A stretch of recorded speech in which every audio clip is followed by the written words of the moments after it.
Sego, it's Cinco de Mayo. I gotta tell you, Cinco de Mayo. Sego de Mayo. Yeah, it's Sego de Mayo. I know what it means. I just don't know where it comes from. So I apologize for that. It's May 5th, in case you're wondering. That's about the extent of my Spanish. Welcome to Let's Talk Native on the LTN Radio Network. This program breaks all the rules for Native radio, including bad Spanish. No buffalo speeches, no mystic healing, no special Indian prayers. We tackle the real issues facing Native people with a look back at our glorious and our grave history, a tough look at where we're at now, and a look forward to our ongoing battles for sovereignty and autonomy. Let's Talk Native is produced in association with Iroquois Promotions on the LTN Radio Network, streaming live from the Cattaraugus territory of the Seneca Nation and simulcast on the Gwe at CKWE in Tandanega. You find us at www.ltnradionet.com. Of course, we're Facebook live streaming as well, so I welcome you to join us there as well and throw your comments on. And Wherever you are. wherever you are, yeah. Look, our studio engineer is Kelly McMillan, so I want to give a shout out to her for the fine work that she's done with our setup here and keeping us going when we run into some of our hiccups. Hey, that opening song, it should sound familiar to you. It is Res Blues, but it's a new audio of Res Blues, and that is Murray Porter performing. That's a live recording of Murray Porter performing with the University of Saskatchewan Jazz Ensemble, and I'm going to post those videos. They're on YouTube. You can find them. But yeah, man, you should check it out. They did a whole evening with Murray songs and the like, and it's just a different sound putting Murray together with an entire jazz ensemble. We'll play another track at the bottom of the hour. Look, I want to talk about solutions. We are often pretty good at getting putting information out there about the problems, about the things that we face, and and all of that. It's sometimes a little trickier to talk about solutions. And I'm not saying that there are easy solutions for complex problems that have history going back hundreds of years. But I believe there are solutions, and the solutions may seem they're not revolutionary. I mean, I talk about decolonization. We talked about decolonization for the last 2 weeks, and I want to get into that a little bit more. And when I say solutions, I want to talk about the things that we need to do, as I've said before, to untangle us, to dismantle the systems of oppression that are upon us. I think this is part of the challenge. And and as we've talked over the last few weeks, we've talked about what are those systems of oppression. And obviously it's easy to look at state and federal government, but there are things that we do to ourselves also, and we become complicit in the oppression. And it's as my good friend Paul always cites, he cites the pedagogy of the oppressed, the whole notion that we not only begin oppressing each other, we adopt the culture of domination that was essentially perpetrated against us, and it becomes part of who we are. So that's among the things that we got to look at in terms of trying to break down some of that stuff. Hey, look, and before I get into it, though, let me again, I got to go back and remind people we do have an opportunity for people to join us by telephone. You can call 855-967-0463. That's the number to call to be a part of the show. But in calling that number, what you're actually calling is CKWE in Tandanega. We've worked out a collaboration with my good friend Darren Doreen up at CKWE to not only simulcast and rebroadcast. This may be the last. We aren't going to continue the simulcast of Friday shows. The Friday shows will be rebroadcast on Sundays at 7 p.m. We will still do the simulcast and the call-in feature on our Monday night show. So, but this is a collaboration. This is, in the words of Darren Doreen, he told me today, he says, I want you to consider CKWE your radio station, and I do, and I feel good about that. So, If you want to call and be a part of this show, you can do it tonight. And the number again, you see it on the screen if you're watching us on Facebook Live. It's 855-967-0463. That's the number to call. And you can be a part of the show. Of course, and I don't know if the Facebook is hiccuping right now. Is it streaming for you over there, Matt? It is, but it gets cloudy. Yeah. Well, anyway, hopefully the audio is decent. I don't know. But that's one of the ways you can watch or listen to the program anyway. And so, by all means, that's a place that you can also comment. You can add your thoughts. You can agree with us, disagree with us as we go through some of these issues. That's it's a feature that we're trying to provide. Now we're also going to step this thing up. In fact, you don't see him on camera, but we've got or on mic or hear him on mic. But I've got Jake Proud in studio. We're actually beginning. We're starting to shoot some video and get some film in the can, so to speak, B-roll as they call it sometimes. But we're testing out equipment. We're eventually going to set up a bit of a video set, like a TV set, for us to do not just this show, but to do interviews, to do other features, and eventually get ourselves into a situation where we're creating, if not full-length documentaries, but certainly short videos that can capture some thoughts. We understand that the world that we live in is a world of sound bites, a world of 7-second messages, and I'm not going to go that brief, but the idea of doing 5-minute videos or 10-minute videos that I think can capture a thought, some of the very things we talk about on this show, but kind of parse it on down to messages that can reach a greater audience and hopefully bring some people together, because that is the key here. That is the key to whatever we see in our future. It isn't just about our identity, but how do we identify not just ourselves as individuals, but how do we identify ourselves as a people? That's really the challenge. So as we talk about things like solutions, I want to pitch a couple, and some of them may not be the solution for all problems. But for instance, Matt is hosting the Removing the Dust seminar, if you will, conversation on the 20th of this month at the Saylor Building here on the Cattaraugus territory of Seneca Nation. It's an all-day thing. That is a beginning. That's the idea of getting people together. When we do the opening, the first thing we do in the opening is we greet the people and we talk about the fact that we have gathered is just a demonstration. That alone, the gathering, the fact that we see people together, is evidence of the continuation of the circle or the cycle of life. So that's part of it. But then what do you gather for? I've been going to meetings. I'm like I've had to admit to my wife, I'm no longer in the mid-50s now. I'm officially approaching the late 50s. But I've been participating. Yeah, no, go ahead, weigh in. You've had cheap coffee for years now. Yeah, no. Been ordering on the back page at Denny's. No, you know what happens is you get in denial. So you don't order off the back page at Denny's until because you don't feel like you want to admit that you're old. Yeah. But anyway, getting back, I've been attending meetings for a long time, and frankly, some of them have been productive. But many times it seems like we meet only to set a date for another meeting. And when I say meet, I'm talking about all kinds of meetings. I've been to grand councils. I've been, I've sat in at nation meetings. I've sat in with clans. I've sat in as men's meetings, warrior meetings, whatever you want to call them. All kinds of fires have been constructed for these meetings. Some of them are more social than political or active, but I've been attending them for a very long time. What we don't spend enough time doing, and although I've heard suggestions in the past, but we don't spend enough time talking about solutions. So I want to talk a little bit about that tonight. So this meeting that Matt is organizing, and some of us in the community are trying to help him put together, is a bit of a start.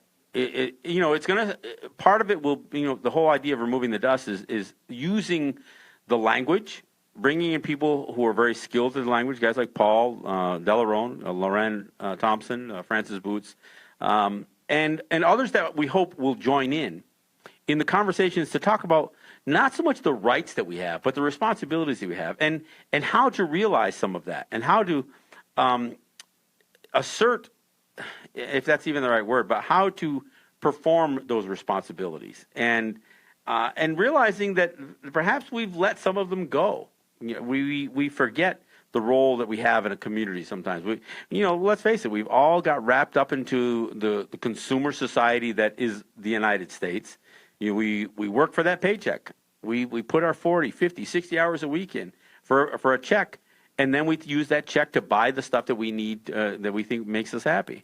The question is, if you look at maps of the globe, and you do some sort of happiness or satisfaction index in most countries, the United States isn't very high on that list. And trust me, if white people in the United States aren't very happy with the lives that they've created for themselves, people of color, we're far less happier than they are in many respects. Now, I'm not saying we should be less happy, but I think we're caught into this struggle with these systems, again, as I described, these systems of oppression. And we're not sure what to let go. I mean, let's face it, we still have people enlisting in the armed forces at the highest rates of any other group of, whether it's ethnic group, racial group, whatever you want to call us. But we have people enlisted in the military. And why? I mean, that's a question that just boggles my mind. But it kind of shows that struggle that we have for validation. I mean, early on, a lot of Native people enlisted in the armed services because they thought it was a place they could gain respect. They could essentially realize and live, what people called the warrior culture, not within their own culture, but within the fighting machine of the United States. I don't necessarily buy all of that. I think some of it is because the opportunities back home were so poor. And I think when you look at the makeup of the military, both in the U.S. and Canada, you're going to see a lot of people who are coming from, from very modest to poor means. And part of it is the military seems like a good option. I mean, the idea that kill or be killed becomes a good option. I mean, that's like that could be the same recruitment campaign that there is for gangs, and urban gangs for that matter. I mean, that's how bizarre it really is.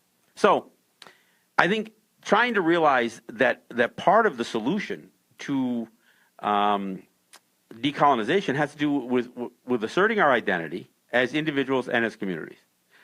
Now, the community is part of the issue, because I can't, I know some may take offense to this, but I think we lack community in our native territories. I mean, and I say native territories because, some of our territories are pretty, we've lost a lot of land, but they're still pretty vast. And, even here on Cattaraugus, we have areas of the territory. I mean, we talk about Newtown or Ozarks or Bucktown or, Jimerson or, whatever, Kilbuck. I mean, wherever you're talking about, there's all these areas. But we don't have that sense of community. And that's what I'm suggesting we need to develop. And so, I was, again, talking to my friend Darren today. We were reminiscing about what was accomplished with the Ganyange Indian Project. And I know that I use the word Indian, but that's what it was called. The Ganyange Project was about land reclamation. It was about taking land back. It was a Mohawk initiative to take land back, having lost or been cheated out of 9 million acres of homeland. Mohawks, and not just Mohawks from Akwesasne. This was kind of the challenge of Ganyange, was that it was Mohawks from Ganawage and from Ganazadage and Six Nations. It was Mohawks from all over, and it wasn't just Mohawks. But the idea that this armed land reclamation by people who the United States would argue weren't even American citizens. Of course, we would argue none of us are. But you think about that. I mean, think about the idea that New York State and the federal government let a bunch of armed Native people from either side of that imaginary line, and I won't say let, because obviously it was kind of a forced issue. But in the end, they conceded. That community still exists today. The problem is, who knows that story? That was in 1973. That's a story. That's a show in itself. The whole story. Oh, that's a documentary all by itself. That's a really good story. And if anybody's listening and they're not aware of Ganyange, you really should look it up. There's a few good books and I mean, there's a few good books. I mean, Indian Keepers is one of them. It's actually or Indian Givers. I'm sorry. Yeah. That's written by Romy Gallo. He was one of the troopers that was involved. Was on the other side of the fence on this thing. And I don't agree with everything. But it gives a good synopsis or Synopsis or summary, I guess, or overview of it. But that's again, when I think about that act of defiance and resistance, and but it wasn't just against something; it was for something. The strength that was demonstrated to create a community that still exists to this day. That's an incredible story. But here's where it went wrong. Where Ganyonge went wrong was once Ganyonge became established, and actually they moved from what was Moss Lake up to an area farther, a little closer to Akwesasne and Ganawage up near Plattsburgh, New York. Once it was reestablished through this land swap, I guess you will, they traded locations. There was a certain comfort level that was achieved there, and then all of a sudden, even the folks in Ganyonge didn't want attention drawn to them anymore. They were like quietly comfortable in what they had achieved. So it no longer became the model for other people to follow. It quietly existed. In fact, I think people forgot about it. Not the people who lived there, but many people, even people who were involved in it. Yeah, whatever happened to Ganyonge? Well, they didn't even know that it still existed. It still is there today, and it still is not a place that welcomes, and whether it's for security reasons or whatever. But it doesn't stand as the model. And I'm not saying it should stand as the exact model, but the idea of reestablishing a community. So one of the things that I think could be looked into is the idea of trying to reestablish communities. And I'm not talking about armed land reclamation again. I mean, lands could be purchased, but even in our territories, even in our existing territories, there are large parcels of land that are not being utilized. And and I don't care which community it's in, but the whole idea of trying to reestablish and build a community within one of our native territories. And I'm not talking about this thing being a coup or a secession or a breakaway from an elected system or a traditional system or any of that stuff. I'm just saying a community, a neighborhood, where the homes are built in such a way that they are not McMansions, that they are, and I'm not saying they got to be tiny homes, but that they're modest homes that are used for the shelter for sleeping and that kind of stuff, that they aren't the answer to, they aren't the mansion that they aren't the White House or any of that stuff. They're a place that you sleep. But then you develop common areas. So your longhouse, if you will, your cookhouse, your places that you can eat with other people. Area. Yeah. You can do canning projects. Maybe you got a laundry facilities inside there. Instead of everything being contained in the home, you start opening up more common areas to solve some of this. Now that builds community.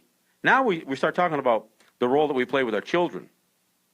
I'm not suggesting that we need to just pull them out of school, but why not? Why can't we take on the education of our children ourselves? And this doesn't have to be a nation project, any nation's project.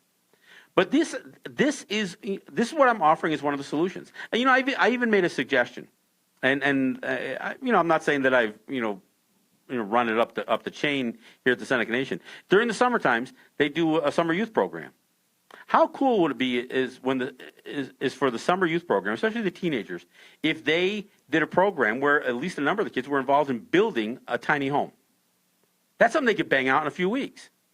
But the idea of them getting that kind of training and that kind of experience, building something that could end up being a finished product, that could go all the way from getting the first timbers that you're going to lay this thing on to building, and it doesn't have to be a 200 square foot home, but it doesn't have to be a 1,000 square foot home either. It could be something still on skids that could be moved.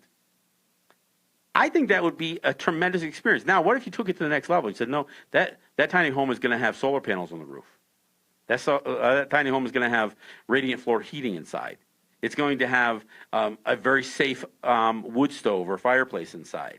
It's going to have the things that tiny home can exist completely off grid. And let it have an antenna for a better signal for their Wi-Fi or whatever. Let it be a technological advancement, but a throwback at the same time. So This is what I'm throwing out there as a solution. You know, and we talked about gardening and that kind of stuff, but this is the kind of stuff that takes things to the next level. I want to address something on here. What you're talking about is we're talking about building the physical part of it, the buildings and stuff that we have. But I watch Vice a lot, and they got a show on there called Jungle Town, and they're trying to build a community in the jungle. That's why they call it Jungle Town, and it's all basically Caucasian college kids, and they're being as interns, and so they're paying a full tuition for that, and then working there, and they're using the colonial systems to do it, and the thing's falling apart all the time. I'm watching this show and thinking, why can't we do, like you say, a Ganyange? But, you know, let's use that community, the native community thinking, the commonality. The processes. The processes and problem solving and all that stuff.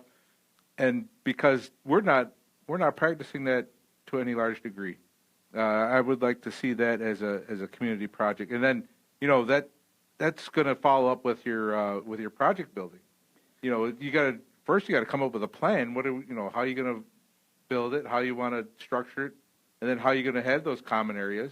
And then, you know, I mean, what's allowed in the community? What's not allowed in the community? I mean, that's a real good idea, John. But you know, we got to get our mindset to be able to process in that manner. Well, but I know we always get into this debate about the cart before the horse, and I understand that. But I think you have to have a vision for. I mean, there was no reason for the Confederacy to be formed when it was, you know, or reestablished, you know, with the Ganawida and Hiawatha and the story of the formation. There was no reason to do that if you didn't see the problems that need to be addressed and the solutions that can be had. So I'm not saying that we don't need to meet and come to a mind. I say let's grab the people who are like-minded to start.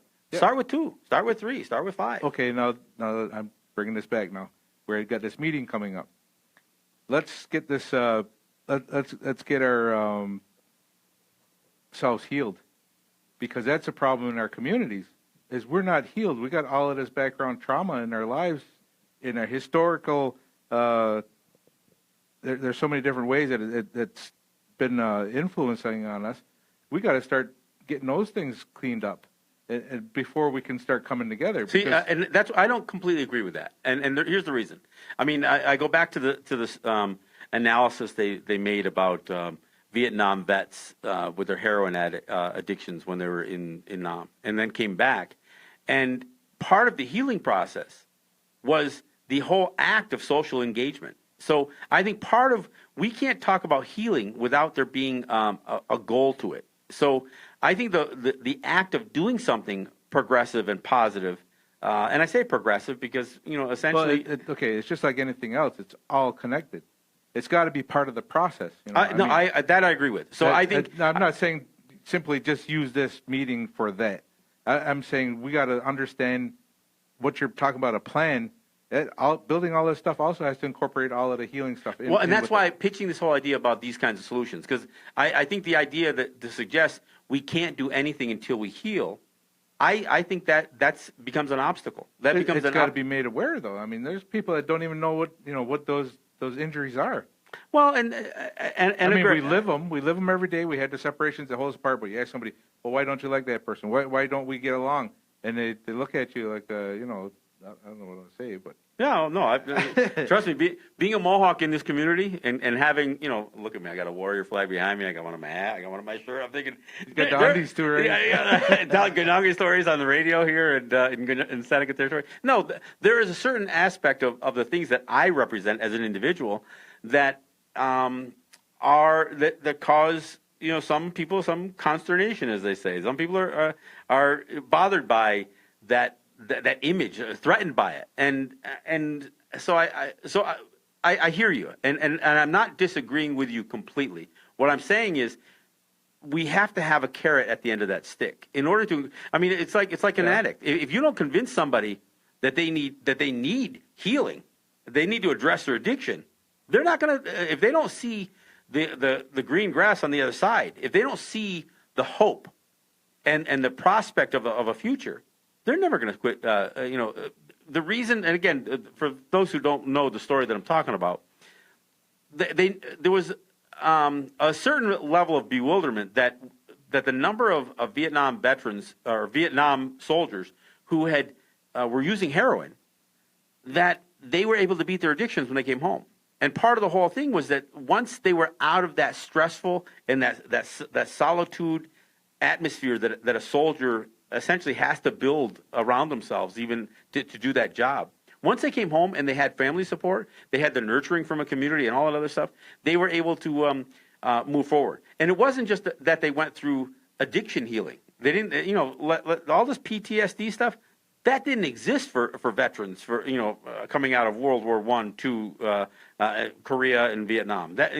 That's a modern treatment, I guess, because it's finally been recognized. But even in the absence of having a formal process for treating PTSD, there were some families that were able to bridge that gap and help bring people back. So, and then they actually did a study with, I talked about this before, a study with rats where they looked at, they took a solitary rat in a cage, and they gave it 2 water bottles, one that had morphine in it and one that was just straight water. And that rat would go to the morphine bottle and become addicted and frankly killed himself with that morphine water. But when they created a little rat community and and rats could interact, they had no desire to necessarily drink from the morphine bottle because now they had this social interaction. That is what I get back to again. The fact of the matter is we have lost the sense of community. We have people living next to each other, but that's not the same thing as the community. And I would say that's the same thing in New York City as it is on the Cattaraugus territory of the Seneca Nation. If we become a community again, if we extend our family beyond just mom, dad, and 2.5 kids, and if we care and interact with each other, and I think the idea of creating a model, and I'm not saying all communities are going to jump at this thing, but I think the whole idea of pitching this idea, and like I said, even doing something like a summer program where the kids are building a house. I'm not saying that by itself is a solution, but these are kind of the mechanisms I think you put together that will allow, again, even the healing issue to take effect. All right, hey, I want to play another Murray Porter tune from his concert with the University of Saskatchewan Jazz Ensemble, and this is another tune that you'll recognize. So we'll go out with that. Is Sorry Enough by Murray Porter.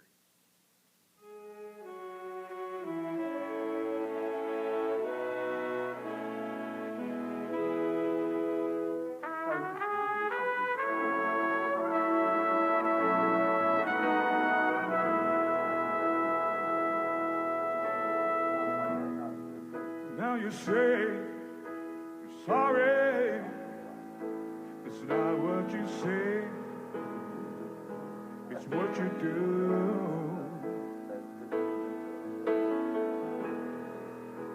You tell us you'll do better,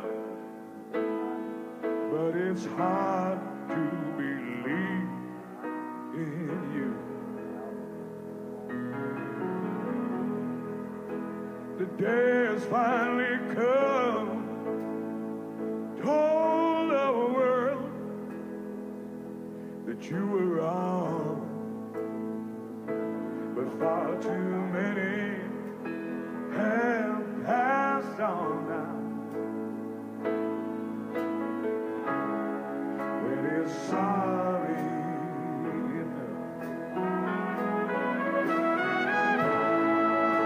you took away our children, stole our mother's love, made ways to our tradition.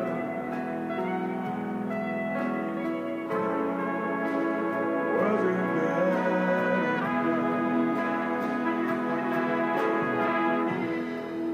Separated from our culture so many years, so alone, with no mothers and no fathers.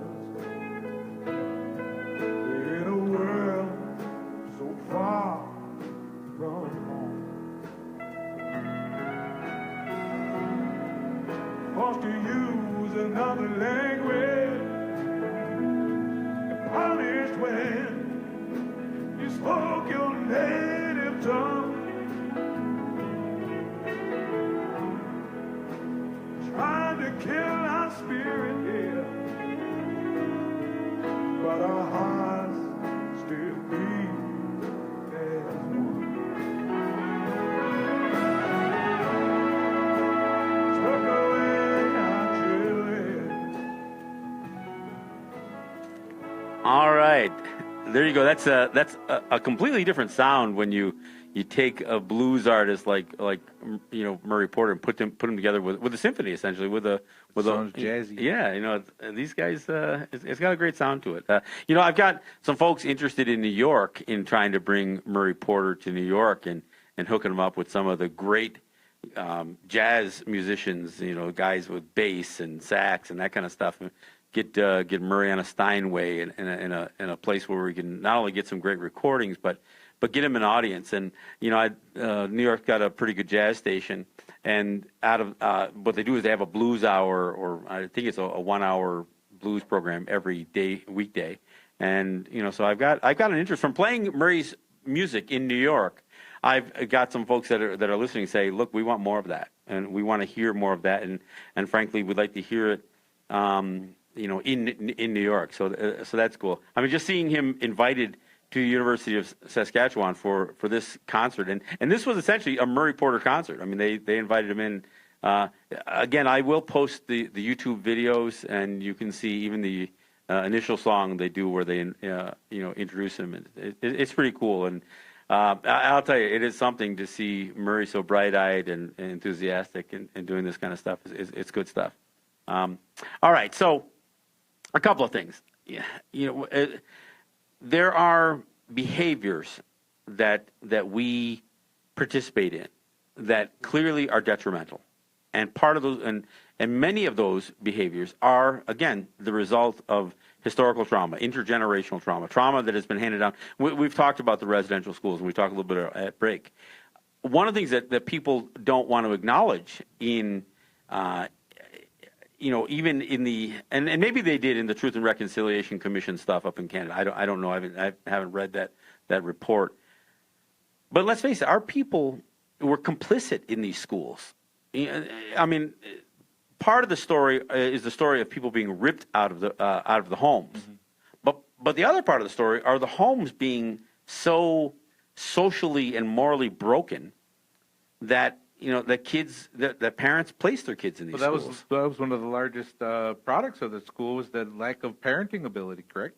Well, certainly that was that was part of the reason, was that but rather than they were broken addressing so many different ways through the school, rather than addressing the family issues, and frankly, we're still at that place. I mean, we still look at some territories and say, maybe those children would be better off taken out of the home.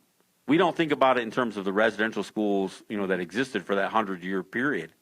But we had such a level of breakdown in our own social structures as a result of imposed alcohol, policies that not only stripped our lands down, to postage stamp sizes pieces of property, but created welfare systems where, and I've talked about this. There's oppression is what crushes people, but suppression is what holds them there. Mm-hmm. And you could look at many of the systems that were employed, especially throughout Native territories, as a model for suppression, to keep the people on the reservation. Or if you're going to get them off through a complete assimilation program so they no longer carry that part of their nativeness with them. So when they started doing what was considered the relocation programs, that's where you took a family far away from their native territory, put them in an urban environment, and gave them a job that they could perhaps support themselves or not. Put them in an apartment that was that was adequate for their income, which may not have been adequate for real for prosperity.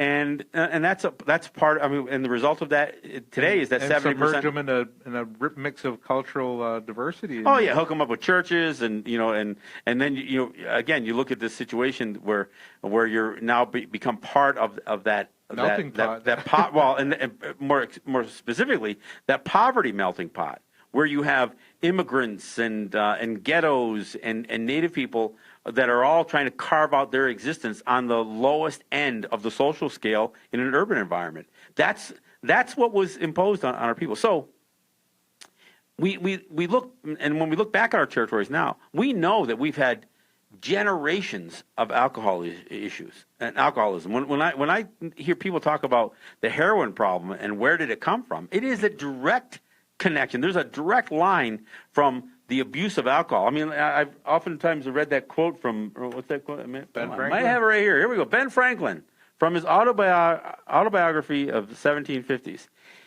If it be the design of Providence to extirpate these savages in order to make room for cultivators of the earth, it seems not improbable that rum may be the appointed means. So that's good old gentle Ben suggesting that the way to extirpate, and that means to remove the savages from from the lands, so more productive white people could come in, cultivators as he refers to them, we could be removed to make room for them. That the best way to do it might be rum. So this, I mean, it is not just a conspiracy theory that I'm spinning here. These are the founding fathers of the United States that are requisitioning wagon loads of rum with every treaty negotiation. I mean, that's the facts, folks. So this clearly alcohol was used as a tool, as a device to subdue our people, and there's no question about that. So when you consider that this is 1750, I mean, this is a long freaking time ago. And it's never stopped. I mean, Red Clay, which recently just lost their liquor license there on the outskirts of Pine Ridge, I mean, just across the state line. I mean, they were selling beer. They're in the middle of freaking nowhere. The only people they can sell to are the people who have had blue laws on the books. They couldn't have purchase alcohol in their own areas. I mean, this is how... how nefarious, how ugly, and it's not just a chapter of history, but this is how ugly the reality is. So, I mean, we don't make heroin in our territories. Nobody's got a heroin lab, and nobody's got a fentanyl lab here. It's coming in. It's coming in the same way that alcohol did. Maybe a little, a little more under the cover of darkness. That's why I say we got to heal first. We got to get rid of the reasons for that stuff. Well, yes. But at the same time, we have to stop allowing it to be socially acceptable. And that's my point. Because let's face it, we've allowed alcohol to become so much a part of our... I mean, what is one of the most fabulous features of the new fire hall? The one whole end of the main room there is the bar. Is the bar. Okay. Now, again, I'm not trying to throw... the Cattaraugus Fire Department is a great bunch of guys, but... The idea that they actually made in Buffalo Spree magazine, when they were talking about the places to visit, they said, "Oh, you got to visit the Native territories," and they featured a picture of the bar in the magazine. So it is socially acceptable, and at some point, and I'm going to go. But the old one did the same job, though. Yeah. Doesn't matter how fancy it is; it does the same job. Well, maybe the fancier it gets, the worse it is, and that's kind of my point. I mean, again, how much more validated does it become? So, I'm going to take a bold step. I'm going to flat out say it. If you are consumed with alcohol, meaning because you're consuming alcohol, or a drug abuser, I don't think you can bear the name Ongwe. Now, I know it's not up to me to decide, but let's break down what that word means, because that word means a real human being. If you're escaping reality through chemical assistance, then you're not living the reality. So I don't think that word applies to you. Now, I'm not saying it to be insulting. I'm just trying to make a pragmatic observation of the whole thing. So the question is, what do we want to be? Do we want to be the Seneca Indians, or do we want to be Onondaga Ongwe? And I think that's the choice. There is choice in the matter. I realize that choice is really, really affected by intergenerational trauma. It's not just affected by addiction. It is affected by addiction as well. Alcohol or heroin or whatever it might be. But at some point, we've got to take the step a little bit farther, and we've got to say, no, it's not right. It's not a part of an acceptable practice. What I'll say again, jumping back to Ganyange, it was clear that drug and alcohol was not allowed in that community. Now, can we create a community within one of our native territories that, or do we have to do another armed takeover or do some sort of land occupation, whether it's through a purchase or can we carve out a spot like that? I don't know. But when I hear people say, whether it's within a church or whether it's within a longhouse, that somehow you have no right to talk about conduct that is detrimental to women, children, wife, your own children, to community. That when I hear somebody say we can't tell people what to do, and I'm saying, no, you maybe you can't, but you can say you can give them ultimatums. Yes, you are free to do that. You're just not free to do it here. You're not free to be a part of what from the repercussions from your actions either. Well, and the whole point is, if you're prepared to give up something that we assume is important to you, whether it's Longhouse, whether it's your community, then maybe you need to move someplace else. And, and I know this can be harsh, but again, I think healing can only occur when people are incentivized enough to want to be healed. And so that's where we come back to it. And that's what the heroin is proving that out in a big way. Because even these guys who are being saved with Narcan, multiple times, until they reach a place, and once they reach that place where they want to beat the addiction, that's where the percentage of likelihood of success in treatment goes up astronomically when that happens. All right. I'm looking at this a different way now. Let me say this, that if we're looking at this as we're addressing the known causes of all this stuff, but there's a lot of hidden ones too that we don't have addressed yet. So I mean, there's a lot of again, a generational trauma of why we do things the way we do, and we don't even have any idea why they're done that way. So there's hidden traumas that are within ourselves that we don't even recognize yet. I guess that's what I'm trying to get at. Well, and that's part of removing the dust as well, because we got to start looking at our not only just the teachings of the positive side, but we got to remove the dust from the negative side as well, because they're deep rooted inside of us. It doesn't matter how shiny the apple is if you bite into it and it's rotten inside. Well, so one of the things understanding that our people aren't fully to blame. We're doing things because we don't even know why. I'm going to use Ed Schindler's saying he told me or told the class one time was there's a lot of things that we don't know, meaning that we hear about things that we know that are wrong, or we know things that we've heard of things but we don't fully understand them. Then there's a whole another spectrum of we never even heard of them before, but they're still there. So there's so much that we don't even know that we don't know. But there's also the thing about healthy living that can ward off things that we don't know about. And so that's the other side of it. I mean, I think if you do some things, if you begin the process of identifying all that you can identify and address it, and understanding as we address it that it's not about forgiveness, it's not about any of that stuff. It's really about acknowledging that we have the hands that we have been dealt today have been those cards have been manipulated by generations of oppressors. Mm-hmm. They have affected generations of our own people, and so addressing those issues to the extent that we can, because like you said, there's a lot that we don't know. But I think understanding the very specific things that we do know, the things that are affecting our children adversely, the things that we can wrap our hands around, our heads around, I should say. That we need to address those things as best we can, and again I go back to the whole thing. There has to be some incentive to do it, though, and I think that's where I think the idea of looking for solutions that give hope. Mm-hmm. What do they say? What they say about revolution?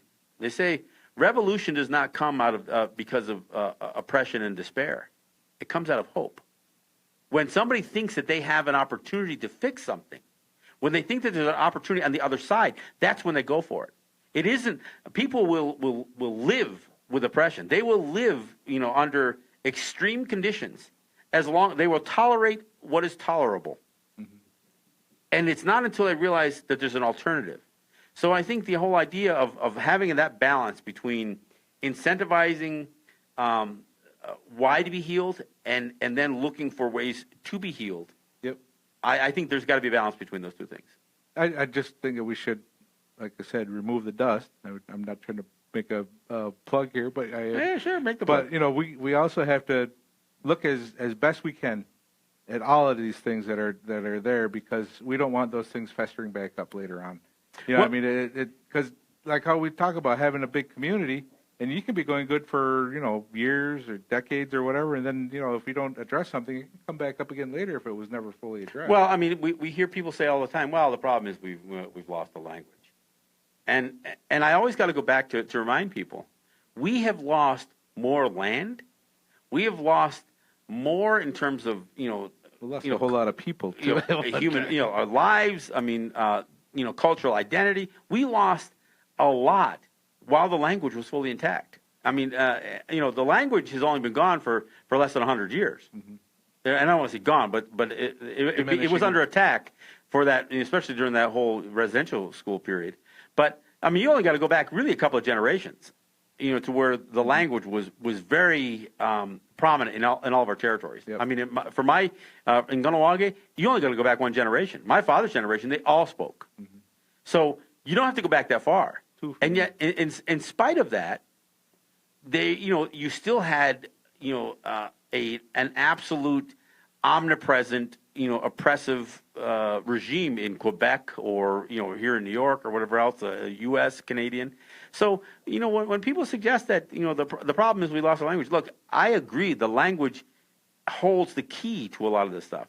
But even when that language was being widely spoken, it had already become so bastardized and so manipulated in terms of how we were using. We weren't even using our own language to seek solutions through our own history.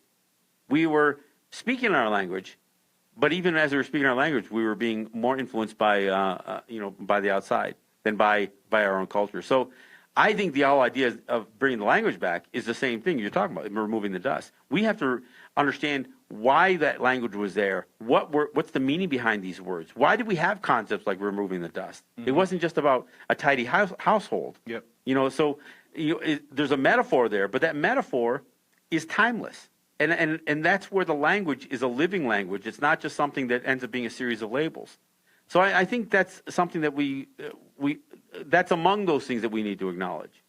But I'm hoping as we gather, coming on the 20th, I'm hoping as we do that that we do some of that very acknowledgement that you're talking about, and understand that even, like I said, there's a whole world of things that that are knowable and unknowable. And not everybody is affected by trauma the same way. Mm-hmm. So that's the other thing. I mean, because that's how you can dismiss it. Well, it doesn't bother me. Well, if it doesn't bother me, doesn't mean it doesn't exist. No, that's not the case.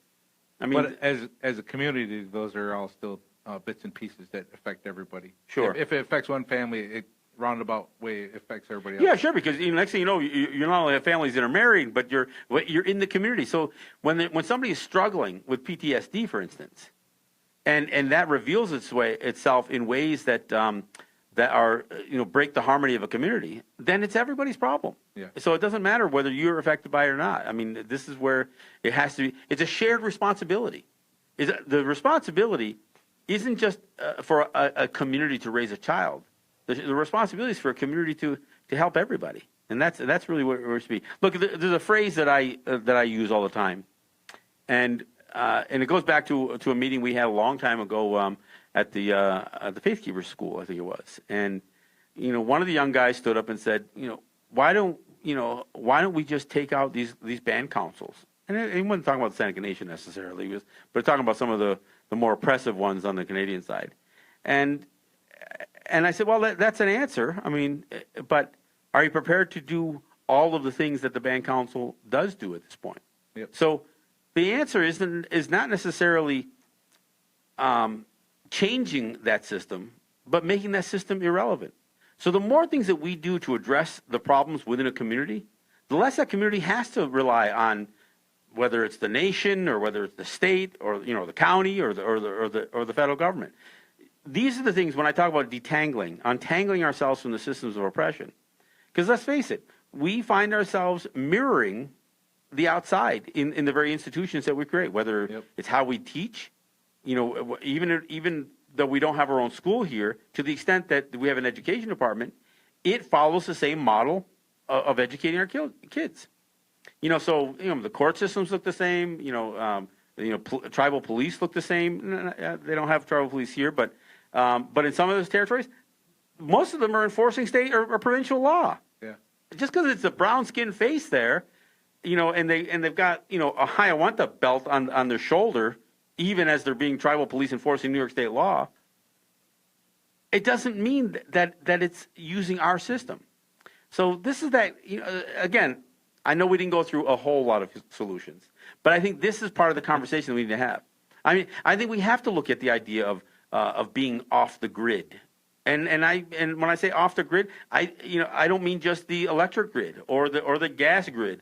I mean even on the international grid. The whole idea of utilizing our own server bases and our own clouds and our own connectivity with the internet.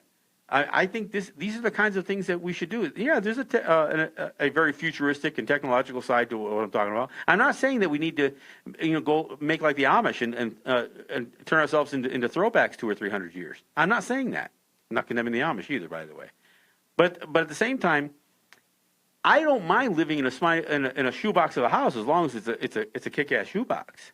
Just don't slow down the internet speed. That's all I got. No, I'm saying speed it up. This is why part of the reason we do this show is we want to advance stuff. We want to create a stronger presence in the media, and whether that media is online or whether it's on cable or whether it's on we got to keep the conversation going no matter what medium it is. Yep, absolutely. Look, a couple of things. They're doing a Seneca Nation beach cleanup on Wednesday, the 10th, I think. Wednesday the 10th. So you should look for that online. I was just seeing some people complaining about the condition of the Nation beaches here on Lake Erie.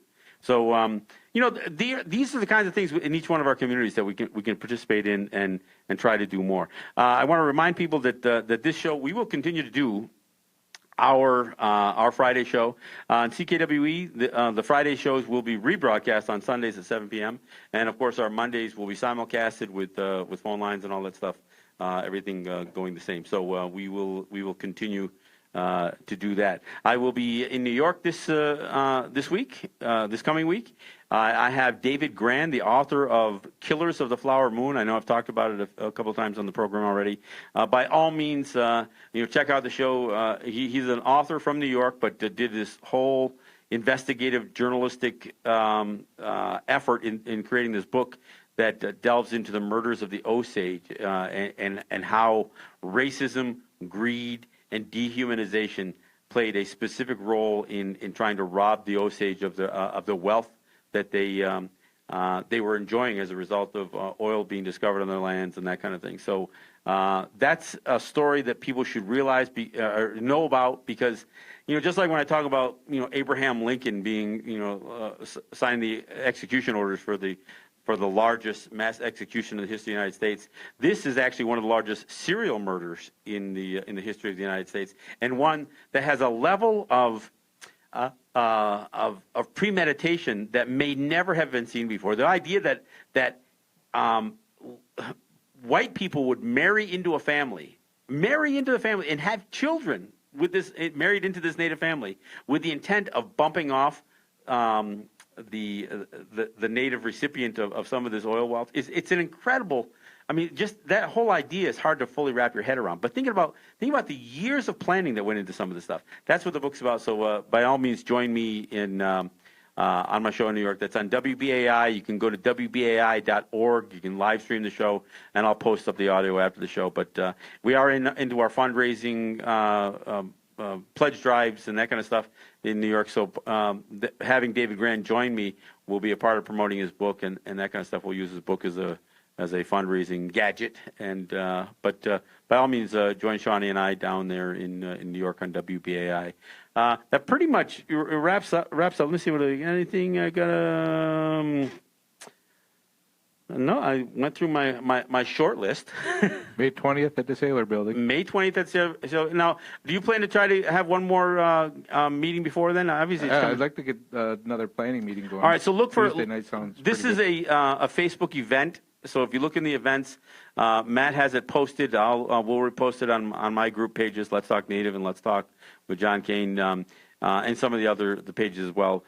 This, we're not expecting hundreds of people here, but it would be great to see not just a good turnout from Seneca territory, but a turnout from other communities. I think part of what the hope is that we see some collaboration, and maybe in areas of trade and commerce that we've never really experienced before, traditional goods, networking both from an information standpoint, but from a product standpoint and a skills and services.